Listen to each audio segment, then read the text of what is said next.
Bienvenidos a Entrevistas El Espectador. Hoy nos acompaña Carlos Ruiz Macías, el representante especial del secretario general de la ONU y el jefe de la misión de verificación también de la ONU en Colombia. Señor Ruiz Macías, muchas gracias por acompañarnos. Al contrario, muchas gracias a ustedes por la invitación. Estoy muy contento de estar aquí en El Espectador.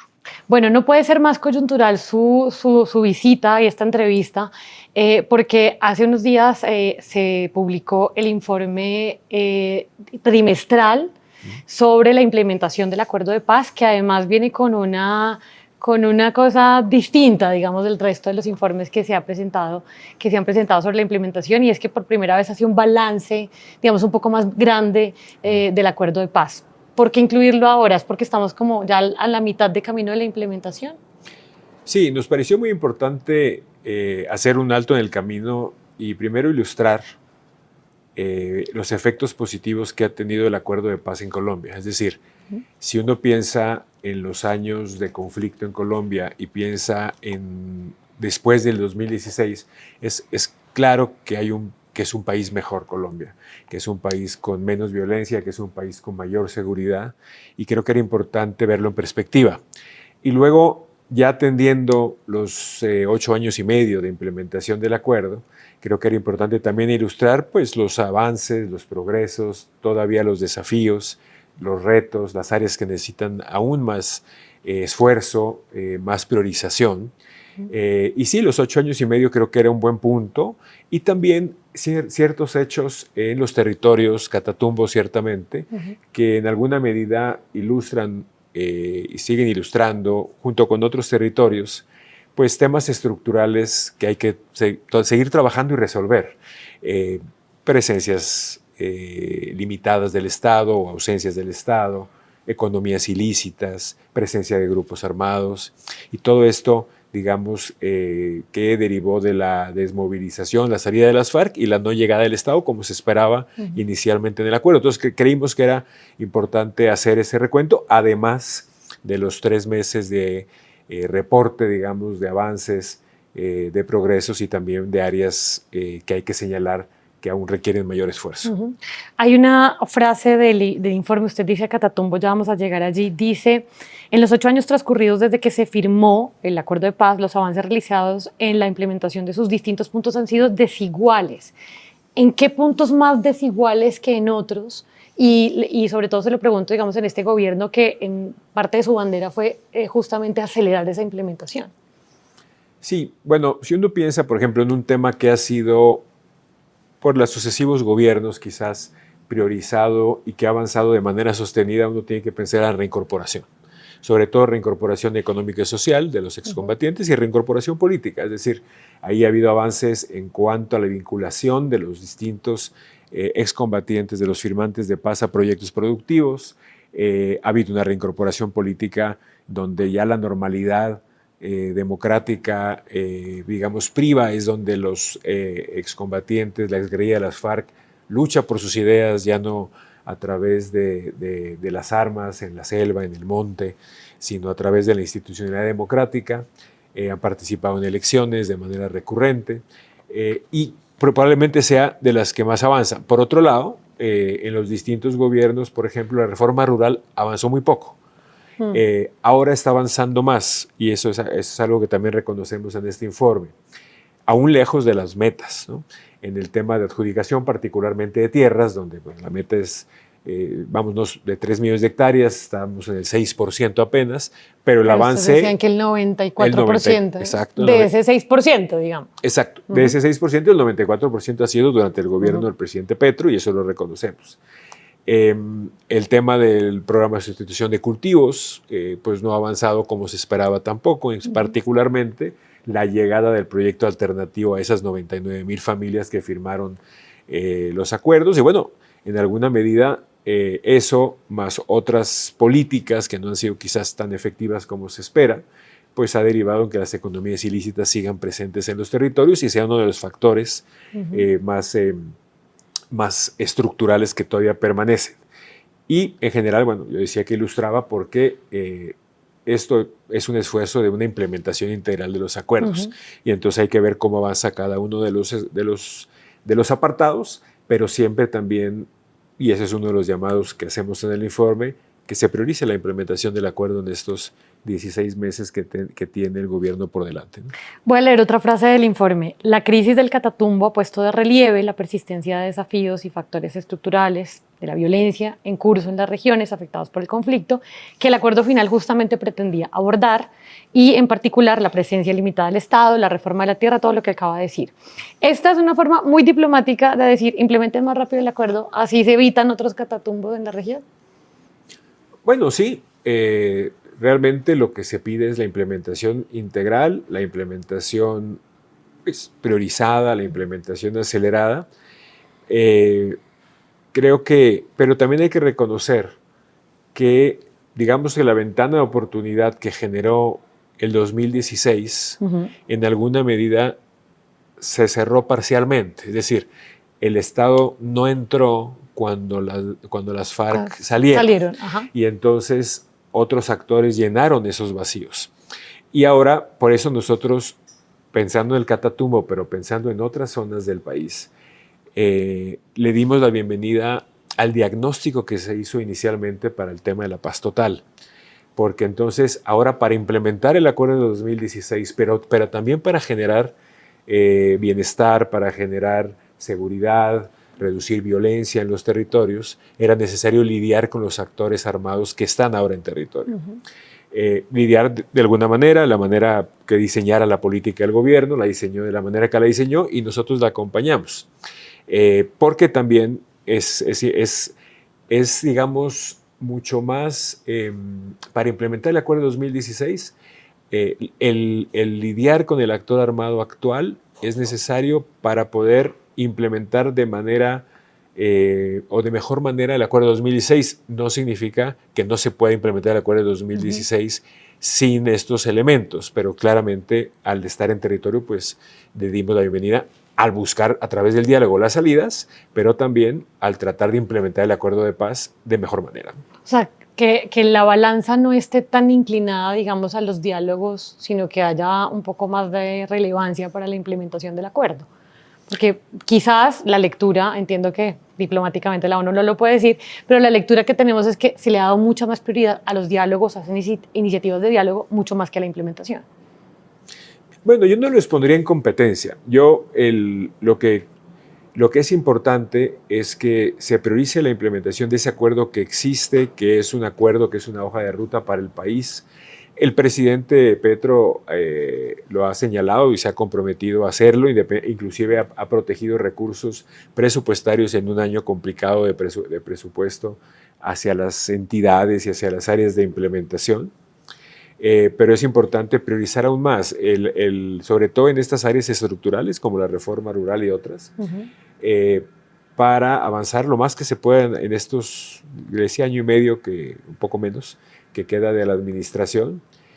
Y ya en el lado de los diálogos, el llamado del secretario general es a una priorización más orientada a aquellos diálogos con actores que están realmente comprometidos con la paz, en los procesos en los cuales inclusive los actores se puedan comprometer a acciones que sean más benéficas y tangibles para las comunidades.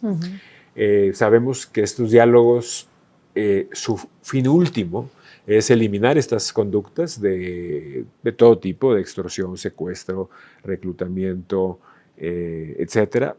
Pero las comunidades ya han sufrido mucho, han sufrido demasiado. Estos días yo creo que ya es necesario, además de ese fin último, que en las medidas y los acuerdos parciales que se van adoptando y se van implementando, se incluyan mucho más acciones orientadas a proteger a las comunidades. Es difícil entender que un actor armado, quien quiera que éste sea, tiene una voluntad real de paz cuando si está en una mesa, las actividades continúan incrementándose en reclutamiento o en extorsión o en secuestro a las comunidades que inclusive a veces dicen que ellos protegen. Entonces creo que hay que ya priorizar y al mismo tiempo exigir, ¿no? Una de las cosas que más me llama la atención de este informe es que, si les soy sincera, me parece que es el más duro de todos los 30 y pico que llevamos, porque habla, por ejemplo, de un éxito limitado de los diálogos o de las iniciativas de diálogo, de que no se han tenido los resultados, digamos, claros que se esperaban sobre esas iniciativas. Otra llamada, usted mismo lo acaba de decir, la priorización sobre quienes realmente tienen voluntad de paz, y algo que quizás pasa por desapercibido, quizás para quien no sigue mucho este tema, y es que el gobierno dejó de lado o ha priorizado más las mesas territoriales que las mesas nacionales. Lo hemos visto con la fragmentación de los grupos, que es otro llamado que hace. O sea, son como unos 5 o 6 llamados que hacen sobre el tema de paz total, nunca lo llaman paz total, pero sí sobre los diálogos que tiene el gobierno.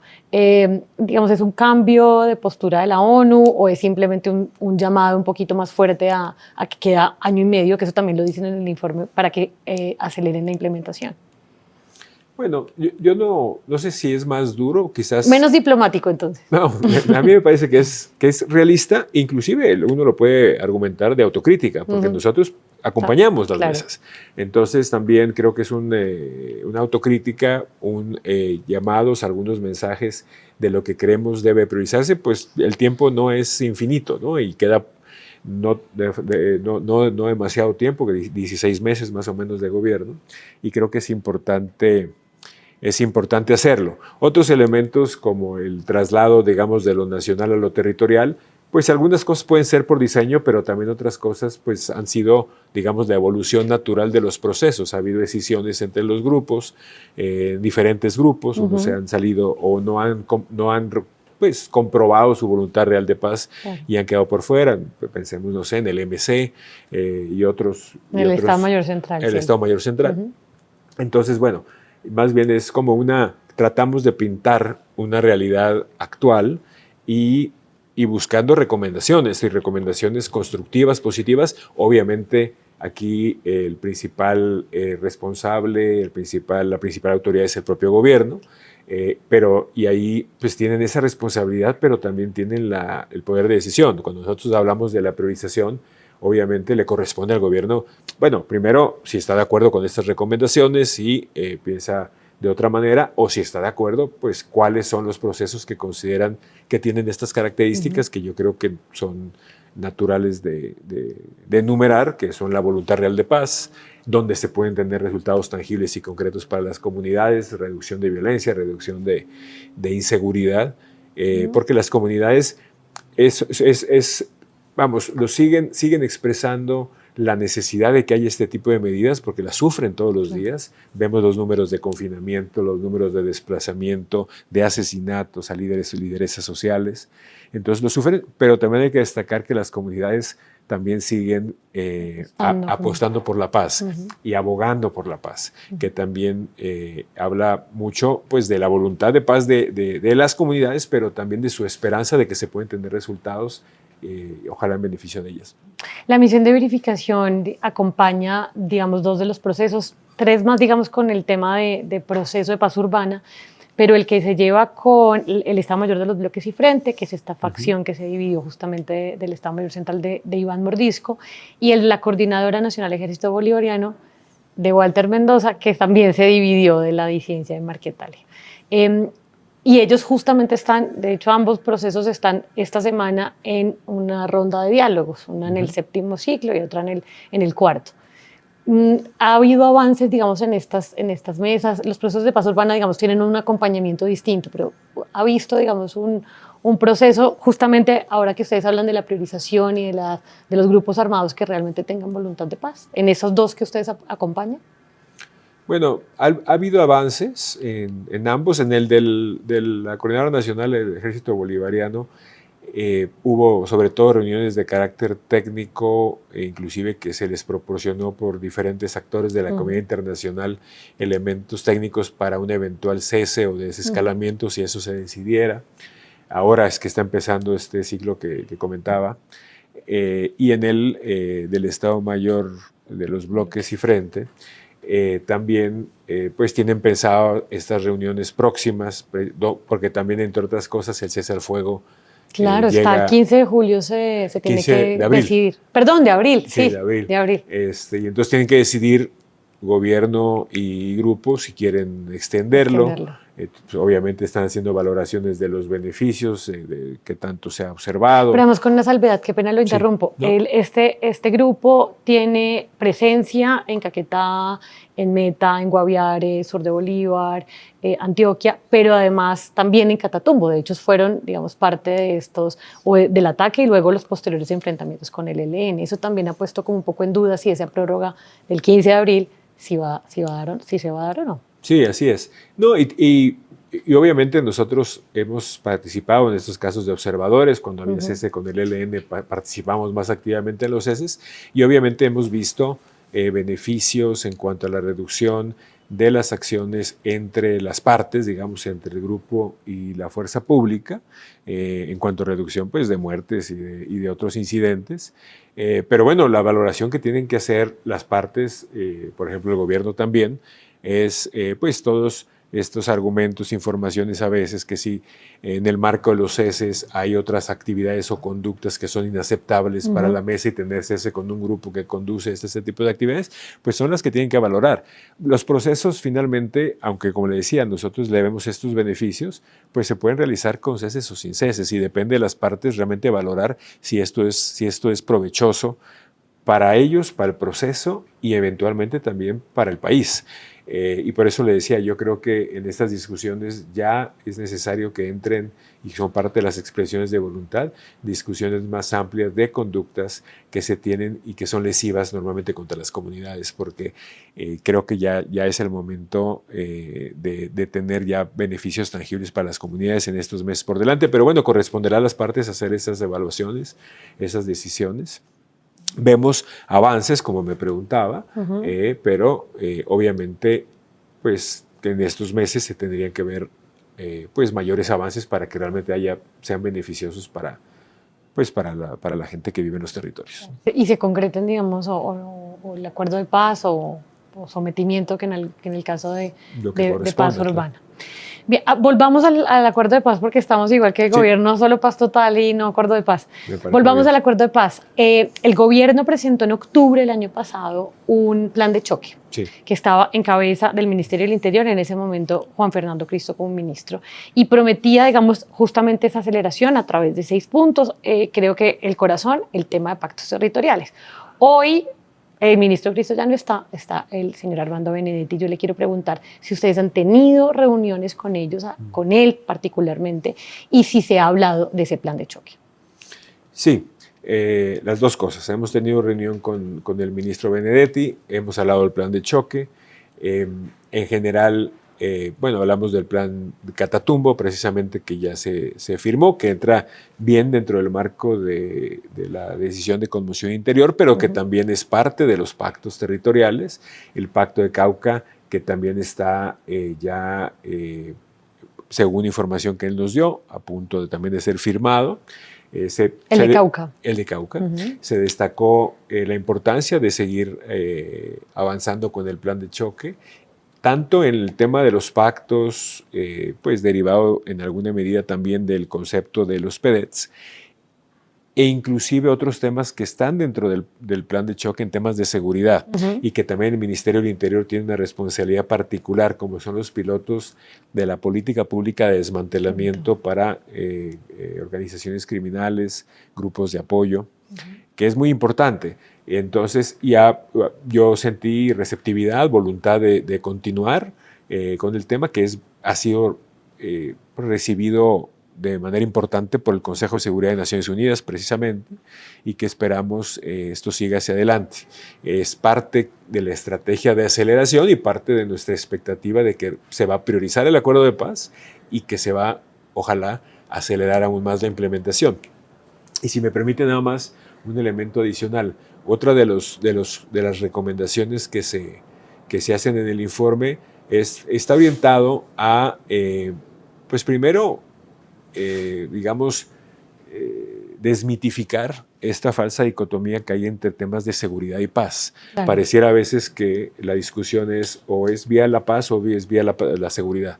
Y aquí son complementarias las políticas de paz con las políticas de seguridad. Y eso es importante que se siga, pues que se trabaje más, porque ambas deben de ser tendientes a protección de la ciudadanía, protección de las comunidades, unas a través del diálogo, otras a través del Estado de Derecho, que tiene que hacer valer el Estado para proteger a sus ciudadanos. Y entonces esperamos también que esto siga avanzando para que realmente haya una complementariedad que sea en beneficio de la población. Pero dígame si lo pongo en aprietos con esta pregunta a propósito de lo que me dice, y es, de todas maneras, esa dicotomía que se veía incluso cuando estaba el anterior ministro de Defensa, existía, pero creo que se ha incrementado más con el nuevo ministro, con el señor Pedro Sánchez, por su background, digamos, porque viene de un ala militar. O sea, ¿cree que eso sí ahonda un poco o realmente no? O sea, de pronto él tiene una actitud más abierta. Él ha tenido, digamos, algunas salidas, algunas respuestas sobre el tema de los ceses, por ejemplo. No sé si lo pongo mucho en aprietos. No me pone en aprietos, porque yo no sé si a este punto yo tendría la capacidad, ni si sería mi papel, hacer una evaluación de los acentos, digamos, o de las matices de cada ministro y su gestión. Claro. A mí me parece, lo que me parece importante es que pues, quienes están encargados de las políticas de seguridad, como el ministro de Defensa, como el ministro del Interior, y mientras otros que tienen una función, digamos, más de paz, haya más complementariedad. Al final es un solo gobierno. Entonces lo importante es que se conjuguen más, que se complementen más y que se tomen obviamente decisiones de gobierno, de Estado, para ver cómo enfrentar los distintos retos de seguridad y de generación de paz en los territorios. Y esto, como le decía, a veces con digamos, ciertos grupos será más claro, la vía de la paz, con ciertas organizaciones o grupos será la vía de políticas de seguridad, con ciertos grupos son las dos cosas, porque cuando uno está en cese, entonces vía de la paz, claro, se evitan ciertas conductas, pero no todas, y esas otras tienen que ser consideradas a través de las políticas de seguridad y defensa. Entonces, la importancia es esa complementariedad que confiamos en que se va a fortalecer esa complementariedad. Entonces creo que ese es un tema, creo que es relevante también en el marco de este informe. Bien. Hace unos días el comisionado de paz, Toti Patiño, habló sobre la creación de un consejo de implementación, que es una entidad donde va a reunir diferentes entidades del Estado, o una organización más que una entidad, que va a reunir a diferentes entidades del Estado que hacen la implementación del acuerdo y que hay un borrador sobre ello. Me gustaría saber primero si usted sabe algo de esto, si la ONU, digamos, ha estado involucrada, porque pues, ustedes hacen seguimiento a la implementación, y segundo, si esto es como la eterna pelea que se ha tenido sobre el tema de la arquitectura institucional del acuerdo, que desde que se perdió la consejería justamente en el inicio del gobierno Petro, como que todos hacen y nadie está a cargo. Y ustedes han hecho varios llamados sobre sí, que haya una persona que realmente sea como la encargada de todo y que no se concentre solamente en el tema de la Consejería de Paz. Sí, no tenemos mayor información más que la que comenta, que fue información pública.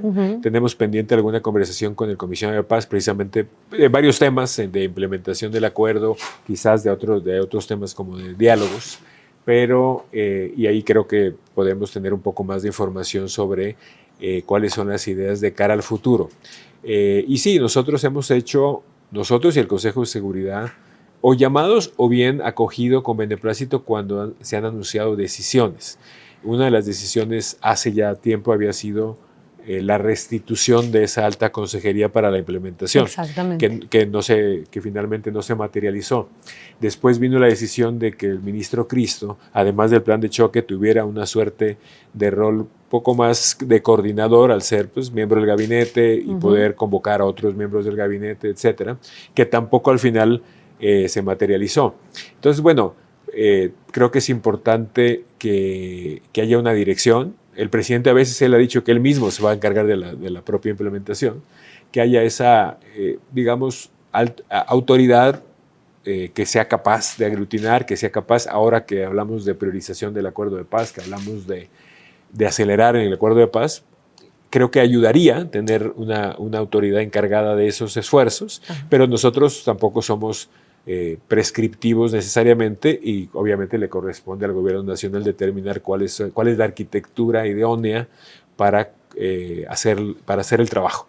Y en este caso, pues nosotros estamos contentos con la posibilidad de que se haga el trabajo, que se priorice, que se acelere, independientemente de las decisiones que se tomen de cómo es la arquitectura, pero bueno, siempre es bueno conocer porque son nuestros interlocutores naturales, obviamente, ¿no? Por supuesto. El otro tema es el tema de sanciones propias, que ustedes también le hacen seguimiento. Justamente hace unos días la JEP autorizó, digamos, como que admitió lo que ha sido el pedido de los excombatientes de las FARC que están en ese tribunal, y es que haya una sanción única. Que digamos, había sido como la eterna pelea entre ellos y que había provocado un montón de disputas en que ustedes han hecho como de buenos oficios. Sí.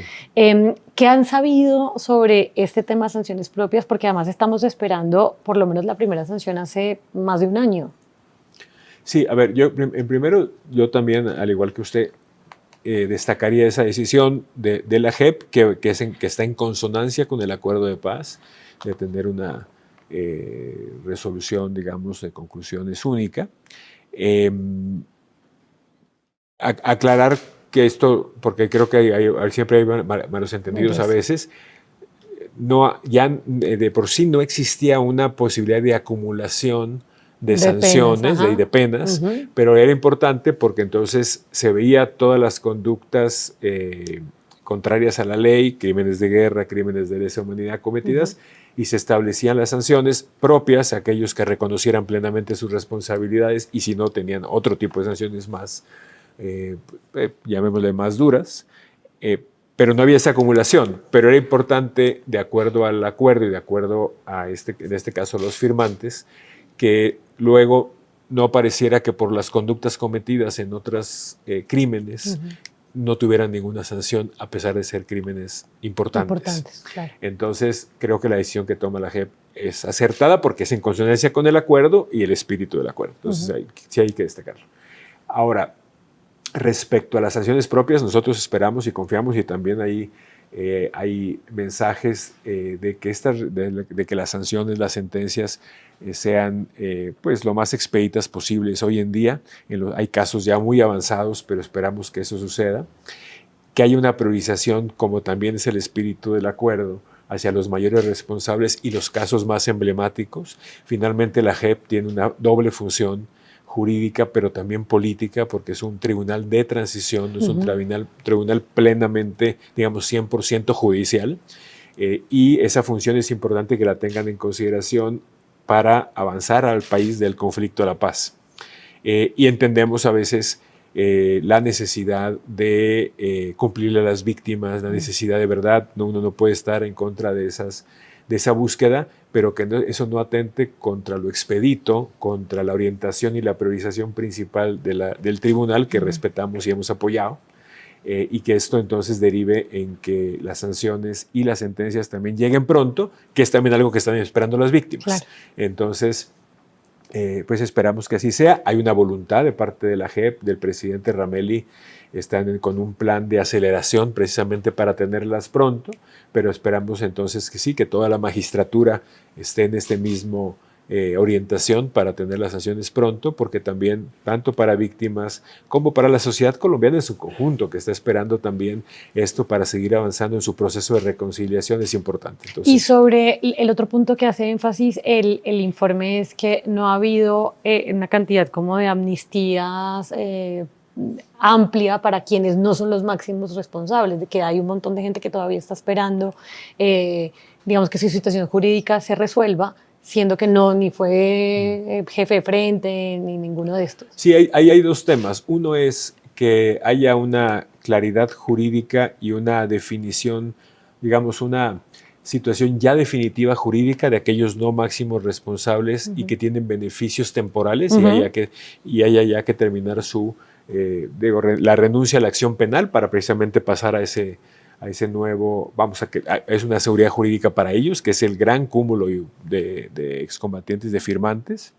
Y el otro son aquellos que todavía están en la cárcel 8 años después, y a los que, en principio, los que son acreditados por crímenes cometidos previos al acuerdo, deberían de tener deberían ser objeto de amnistías, claro, y todavía hay casos pendientes. Claro. Y entonces ya después de 8 años y medio, mitad del acuerdo, pues no es pues aceptable realmente que todavía estén en esa situación. Bien.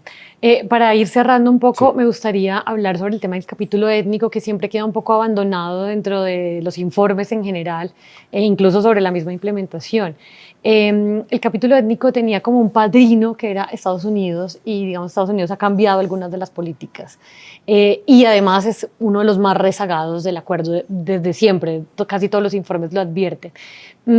¿Hay una advertencia un poco más sucinta sobre este tema ahora que, digamos, han cambiado las prioridades como de los gobiernos que apadrinan esto? No, hasta ahora, bueno, formalmente tanto Estados Unidos como México son acompañantes del capítulo étnico. Ambos países han sido, y gobiernos han sido muy apoyadores. No tenemos todavía ninguna información que nos haga pensar que esto va a cambiar al punto de hoy, pero bueno, son decisiones de los propios gobiernos.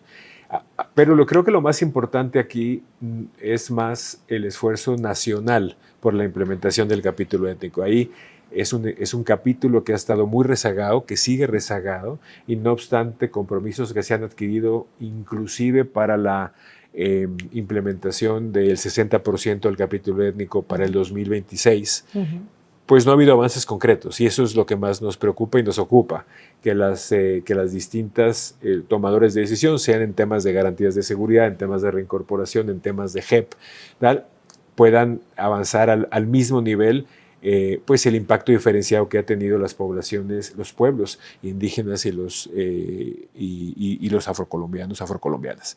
Entonces, creo que eso es más importante. Obviamente los países que apoyan pues siempre son importantes, pero lo más importante son los esfuerzos que pueda seguir haciendo el gobierno por implementar el capítulo étnico. Bien, y la última pregunta es, el Consejo de Seguridad va a recibir este informe el próximo 22 de abril. Normalmente lo que se hace es que pues, usted habla en el Consejo, habla seguramente la canciller, el ministro del Interior la vez pasada, o sea, el señor Cristo también fue, pero además hablan los países del Consejo de Seguridad, sí, claro. Y si hay un tema que es como común y que reciben con beneplácito, es el tema de la implementación. Pero este primer Consejo de Seguridad será el primero con un representante del gobierno Trump. Y mucha gente teme que quizás no es que se vaya en contra, pero quizás pierda prioridad o de pronto sean un poquito más duros en algunas cosas, en algunos temas. Digamos, hay expectativa también de ustedes sobre cómo va a recibir en general el Consejo, digamos, esta nueva administración de Trump en la implementación del acuerdo. Bueno, yo creo que de manera general lo primero que destacaría es el apoyo unánime que ha tenido siempre el caso colombiano, la paz en Colombia, de parte del Consejo de Seguridad, que ha sido muy importante para Colombia y es muy importante para el Consejo de Seguridad también. Yo no tengo ninguna información que me haga pensar que eso va a cambiar. Obviamente cada país, y máxime cuando cambian de gobiernos, pues cambian de prioridades, cambian de políticas, de énfasis. Entonces, bueno, es normal que cada gobierno que se sienta en el Consejo, o cada país que se sienta en el Consejo con gobiernos nuevos, pues hay algunos cambios. Entonces yo creo que eso pues debe ser esperado, pero vamos, como decía, no tenemos ninguna información a este punto, y bueno, yo esperaría que de manera amplia el apoyo se mantenga, independientemente que pueda haber áreas nuevas de prioridad, o áreas viejas que eran prioritarias y ya no lo son, y que esos sean los énfasis particulares de los países. Pero le digo, yo no puedo hablar mucho por los gobiernos y sus políticas, sino simplemente la expectativa de que el Consejo de Seguridad y la comunidad internacional en su conjunto siga apoyando a Colombia. Colombia, les decía yo, sigue teniendo una gran resiliencia, persistencia, paciencia, por seguir buscando a través del diálogo y a través de diferentes iniciativas la consolidación de su proceso de paz, y eso no puede ser más que recompensado, abrazado, y seguirlo apoyando, independientemente que a veces pues en el camino hacia la paz pues hay muchos obstáculos, muchos desafíos, y diferentes visiones de cómo hacer esa paz, ¿no? Pero yo creo que hay que seguir Naciones Unidas, claramente, el secretario general está comprometido con seguir apoyando todo lo que pueda y mientras se nos necesite, pues estaremos aquí para apoyar eso y eso esperamos en general de la comunidad internacional también, ¿no? Y usted se va a quedar porque su mandato está por terminar. Bueno, no, la verdad es que mi mandato es cada año. Cada año, exacto, pero usted cada año lo renueva. Sí, entonces, ¿Lo va a renovar? ¿Ya puede? Yo mientras el país lo quiera y el secretario general lo quiera, ¿Y usted lo quiere? Seguiremos. Yo siempre estoy contento de estar en Colombia. Bueno, muchas gracias a todas las personas que se conectaron con Entrevistas El Espectador. Él es Carlos Ruiz Massieu, representante especial del secretario general de la ONU en Colombia y el jefe de la misión de verificación de la ONU en Colombia. Muchas gracias por conectarse.